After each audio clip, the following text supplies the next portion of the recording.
kapaskuhan pa rin. Kaya ganyan ang atin pong nakalagay dyan sa screen. So, yeah, Merry Christmas. Hanggang 3 Kings daw yan sabi nila, di ba? So, yeah. Pag-usapan natin ngayon yung pasensya na kayo sa boses ko, no? Yung 7 tatak, yung 7 trumpeta, at saka 7 mangkok, no?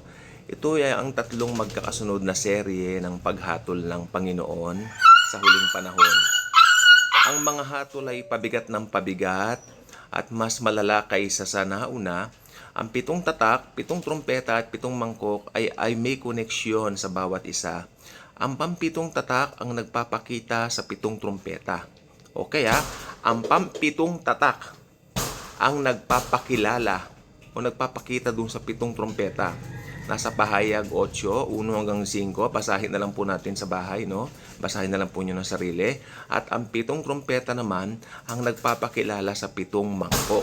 Meron siyang, kumbaga, ini-introduce niya bawat event. Pagkatapos ng bawat isang event, papakilala niya yung isa. So, nakakatakot po siya.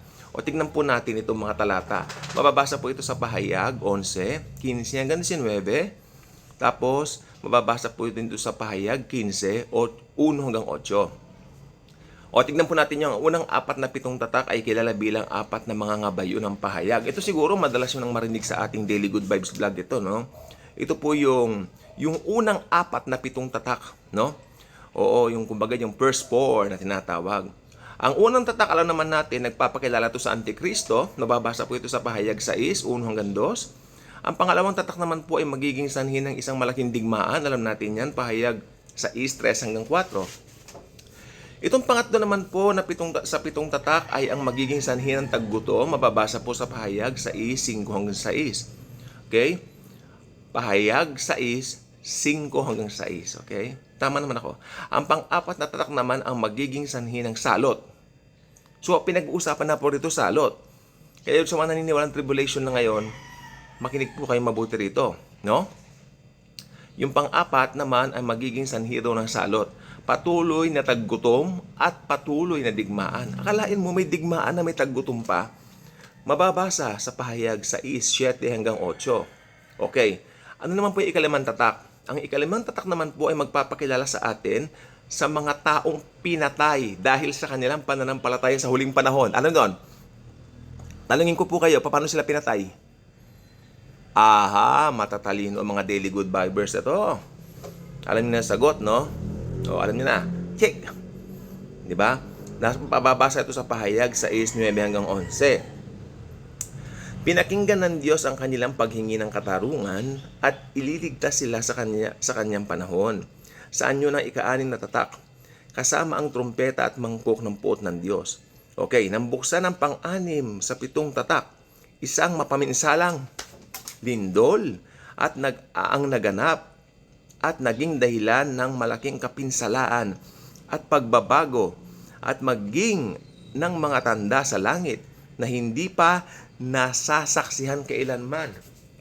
Sasabihin niyo tribulation na, samantalang magkakaroon na ng mga tanda sa langit na hindi pa nasasaksihan kailanman. Mangyayari po yun sa Great Tribulation. Kaya wala pa tayo sa tribulation, no? Mababasa yan sa pahayag 6, 12 hanggang 12 hanggang 14. Okay, tingnan natin to. Yaong makaliligtas ay magmamakaawa at sinasabi nila sa mga bundok at sa mga bato, mahulog kayo sa amin. May singaw kasi yung aking dila kaya ganito ako magbasa, no? Ganito yung boses ko. At sinasabi nila, siguro alagyan ko na lang ng antatawas tong dila ko.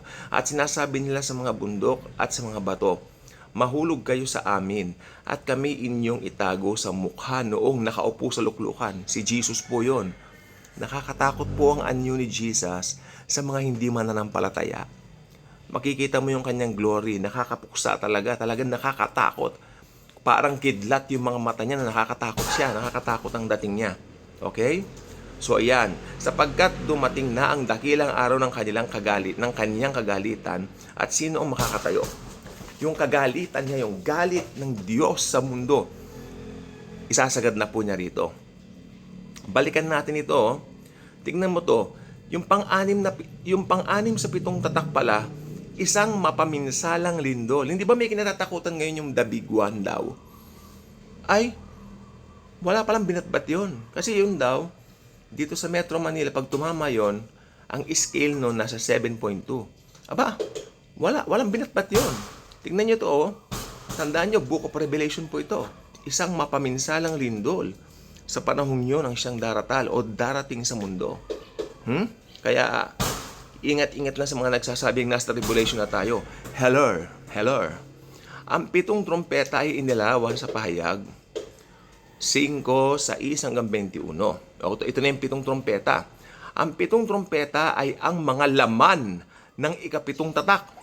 Pahayag 8, 1 hanggang 5. Ang unang trompeta, ang magiging dahilan ng pag-ulan ng yelo at apoy. Uulan daw ng yelo at apoy na sisira sa karamihan ng mga halaman sa buong mundo. Pahayag 8:7. Ang pangalawang trompeta naman ang magpapaulan ng mga tila bulalakaw. Ano ba yung bulalakaw sa Ingles? Basta bulalakaw ay parang mga lumilipad-lipad na gano'n. Ano ba yun? Yung parang sa movie gano'n. Ano na sa English yun? Nakalimutan ko na eh. Ang pangalawang trompeta ang magpapaulan sa mga bulalakaw. Parang mabibilis na, parang meteor, gano'n. Bulalakaw na tatama sa mga karagatan. Tatama sa karagatan at magiging dahilan ng kamatayan ng karamihan ng mga nabubuhay sa dagat. So, yung mga mangingisda, kawawa that time. Pahayag 8 hanggang 9. Ang pangatlong trompeta ay kaparehas ng ikalawa. O, pakinggan nyo to. Yung pangatlong trompeta raw, kaparehas ng ikalawa. Maliban sa ang maaapektuhan nito ay ang lawa at ilog sa halip ng mga karagatan. Kaya yung Euphrates River natutuyo, sabi nila, tribulation na raw. Yung mga ganyan po medyo ingat po tayo. Natutuyo po yung Euphrates River. Ano ngayon? Wala pa tayong tribulation. Pahayag 8, 10 hanggang 11. Kikita nyo po yun, tingnan nyo sa YouTube. Ang ika-4 sa 7 trompeta ang magiging dahilan ng pagdidilim ng araw at ng buwan. Pahayag 8:12. Didilim pala, no? Ang araw at buwan. Ang ikalawang trompeta ang magiging sanhi ng salot na malademonyong mga balang na aatake at magpapahirap sa sangkatauhan. Naku, yung mga balang salot yan. Maniwala kayo. Minsan may kilala ako may mga balang sa niya. Konti lang naman. Pero hindi rin maganda yon. Hindi maganda yung mga balang na yan. Oo, magigisan nyo ng salot at malademonyong mga balang na aatake at magpapahirap sa sangkatauhan. Pahayag 9:12 hanggang 21. Ang ika-7 trompeta ang tatawag sa 7 anghel na may 7 mangkok ng puot ng Diyos. Pahayag 11:15 hanggang 19. Again, 15 hanggang 1 hanggang 8. Ang 7 mangkok ng puot ng Diyos ay nilalarawan sa pahayag 16, 1 hanggang 21. Ang 7 mangkok ng puot ng Diyos ay tinawag na ika-7 trompeta. Ang unang mangkok ang magiging dahilan ng mga masasakit na sugat. Mga sugat. Yung parang ketong na mararanasan ng buong sangkatauhan. Pahayag 15, pahayag 16:2. Ang ikalawang mangkok ang magiging dahilan ng kamatayan ng lahat ng nangabubuhay sa karagatan. Pahayag 16:3. Ang pangatlong mangkok ang magiging sanhi ng pagiging dugo ng lahat ng mga ilog. Pahayag 16:7. May naalala kayo dito? Naging dugo yung ilog. Naalala nyo? Kay Moises, di ba? Ayaw palayain ng paraon yung mga Israelita. Naging, di ba? Isa yan doon sa mga salot na ibinigay ng Panginoon sa Ehipto. Dahil ayaw palayain yung kanyang bayan. Ayan. Ang pang-apat na mangkok ang magiging dahilan ng sobrang pag-iinit ng araw. Ano pat, ito ay magdudulot ng sobrang sakit sa sangkatauhan. Pahayag 15:4-7. So, pupulin na muna natin dito. Hingay po ng mga aso, no? At saka gusto ko po sabihin, sobrang init na po ng panahon ngayon. Pero yung init ko sa Panginoon, hindi po natatanggal yan, no?